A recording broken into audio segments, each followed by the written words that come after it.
ہے کہ جلسہ سالانہ برطانیہ کے موقع پر اس دفعہ ہمارے ساتھ مرزا عبدالحق صاحب ایڈوکیٹ موجود ہیں۔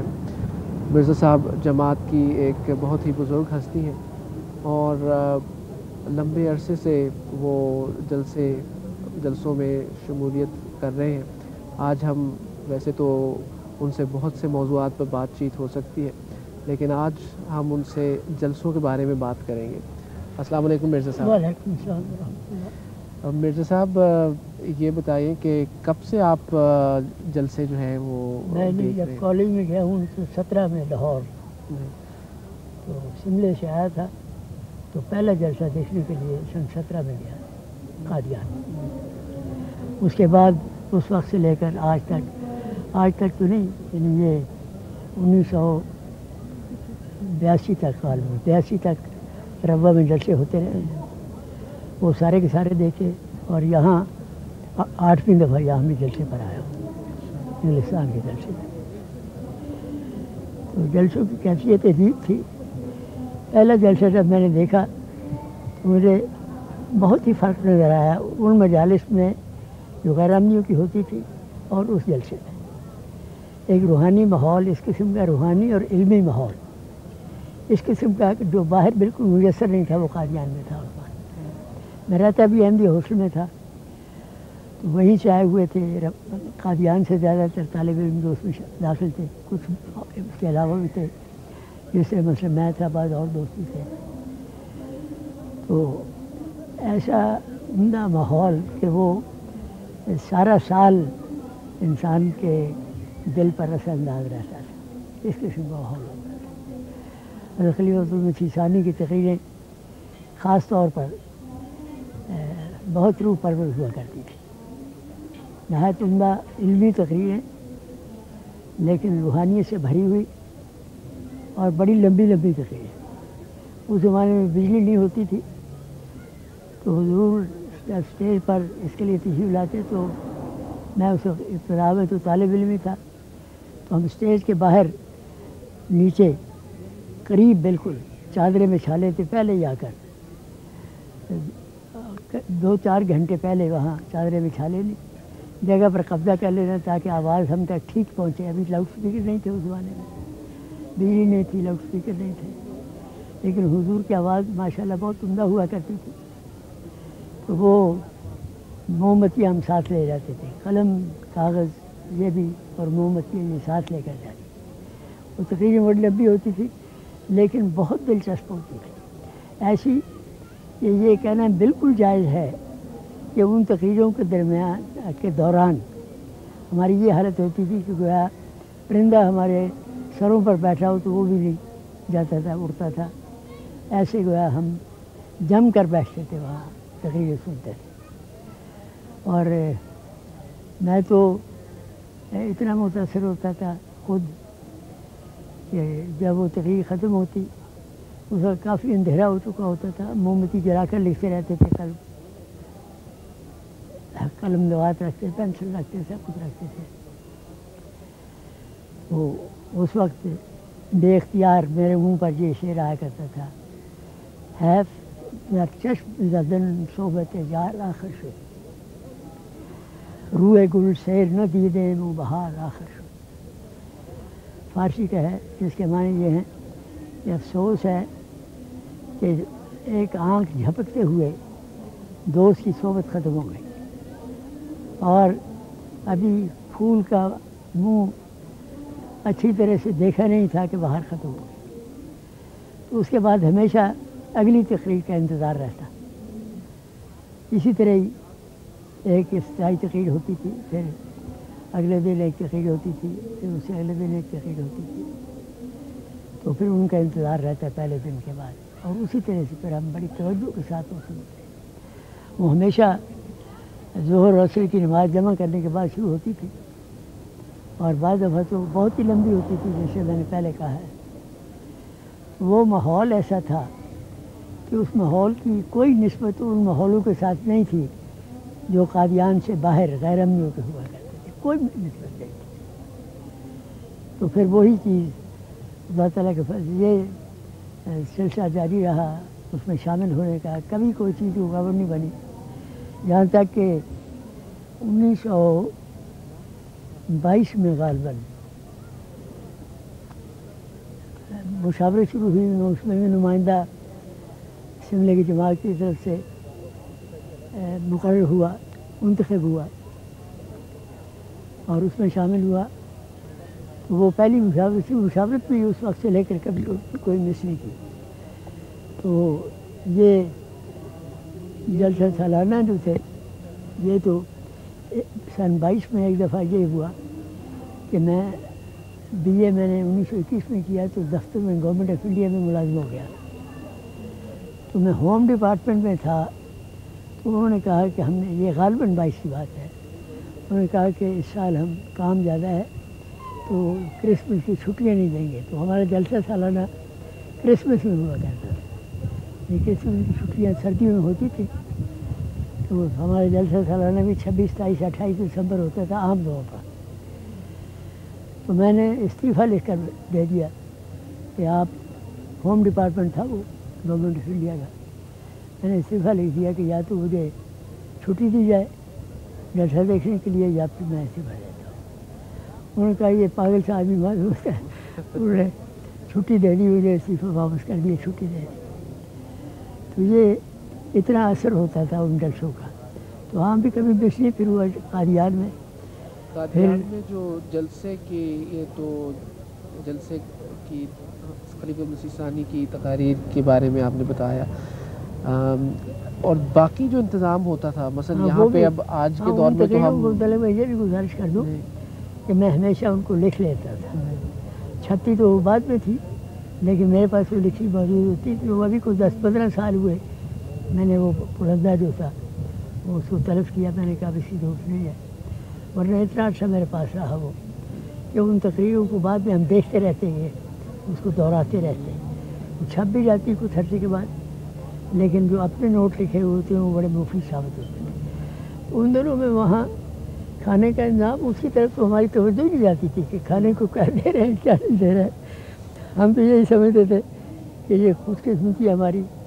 میں تو ویسے بھی گھروں میں ہی میرا انتظام ہوتا تھا ٹھہرنے کا شروع سے ہی، تو ایک مشترکہ انتظام بھی ہوتا تھا مہمانوں کا۔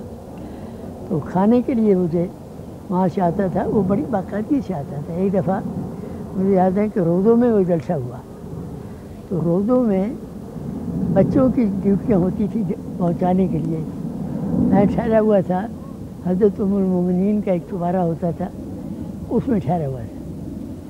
تو بچے بیچارے کام کر کے اتنا تھک جاتے تھے کہ وہ مغرب کی نماز کے بعد عشاء سے پہلے میرے پاس کھانا لایا۔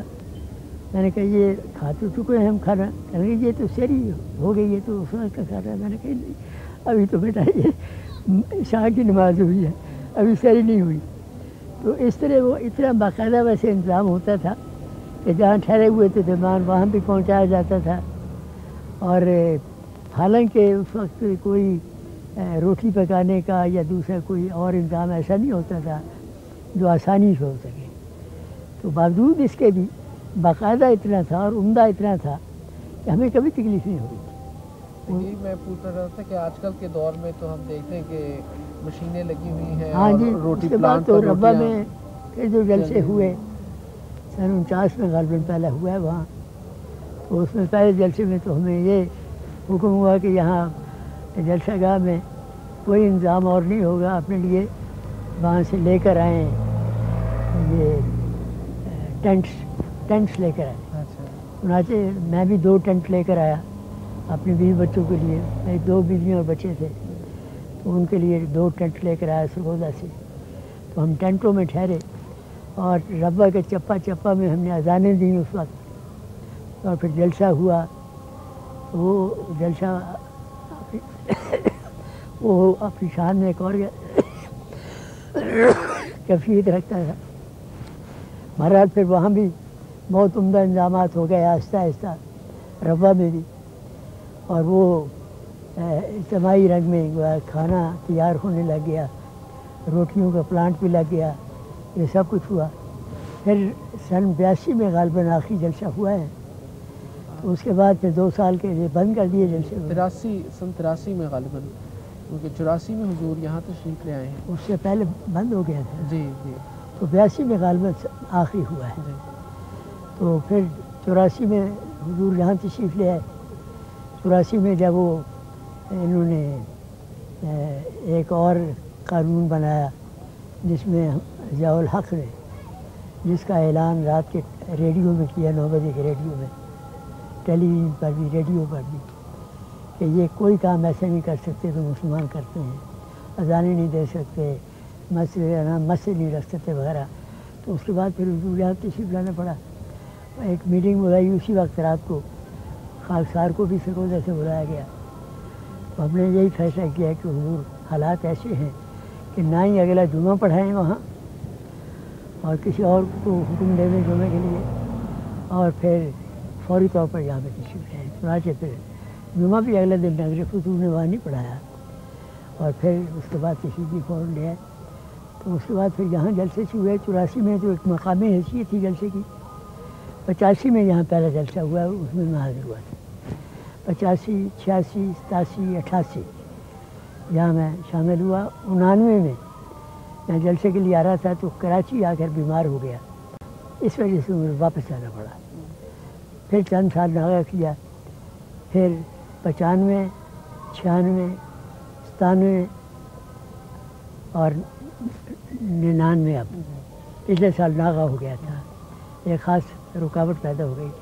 تو یہ جلسے یہاں بھی اب خدا تعالیٰ کے فضل سے بہت عمدگی سے ہوتے ہیں. انتظام بھی نہایت اعلیٰ درجے کا ہوتا ہے، باوجود اس کے کہ پاکستان کی طرح ان کو سہولت نہیں حاصل ہوتی کارکنوں کی. وہاں بڑے مشق رکھنے والے کارکن، شروع سے کام کرنے والے موجود تھے. یہاں وہ سیاسی بات نہیں تھی، لیکن پھر بھی اب یہاں کھانے کا بھی، روٹی کا، کھانے کا بڑا عمدہ انتظام ہو گیا ہے. خدا تعالیٰ کے فضل سے کوئی تکلیف نہیں ہوتی مہمانوں کو. اور یہ یہاں کے کارکنوں کی بڑی ہمت ہے، میں سمجھتا ہوں کہ وہ اتنے مہمانوں کے لیے 18-20 ہزار مہمانوں کے لیے انتظام کرنے میں کامیاب ہو جاتے ہیں. اللہ تعالیٰ کا بڑا فضل و احسان ہے. اور پھر یہ جو جلسے ہیں جی، یہ ایم ٹی اے کے ذریعے، اور ایم ٹی اے کے ذریعے تو اب یہ جلسہ عالمی حیثیت اختیار کر چکا ہے. مثلا پچھلے سال میں آ نہیں سکا، رکاوٹ ایک پیدا ہو گئی، تو وہیں بیٹھ کر یوں معلوم ہوتا تھا جیسے ہم لندن میں ہی جلسے میں شامل ہیں. اسی طرح قادیان کے جلسے حضور جہاں سے خطاب فرماتے ہیں، سوائے اس ایک جلسے کے جس میں وہاں تشریف لے گئے تھے، میں بھی اس میں وہاں گیا تھا. تو اس کے علاوہ تو پھر یہیں سے خطاب فرماتے ہیں اس جلسے کے متعلق جلسے میں بھی. تو اس میں بھی ہم وہاں بیٹھے ہوئے اسی طرح شامل ہوتے ہیں خدا کے فضل سے، جسے قادیان والے اس جلسے میں ہوتے ہیں یا یہاں والے اس جلسے میں ہو جاتے ہیں، یا دنیا کے باقی حصوں سے، ساری کی ساری دنیا کے باقی حصوں سے وہاں جلسے میں شامل ہو جاتے ہیں. ہم بھی، میں بھی شکر وہاں سے شامل ہوتا ہوں. تو بڑا اللہ تعالیٰ کا احسان ہے. ایم ٹی اے تو ایک ایسی نعمت ہے جو اسی حدیث کو پورا کرنے والی ہے کہ اس امام کی آواز کو آسمان کے ذریعے سے ان تک پہنچایا جائے گا ایسی شکل میں کہ ہر ایک کو اپنی اپنی زبانوں میں وہ آواز آئے گی.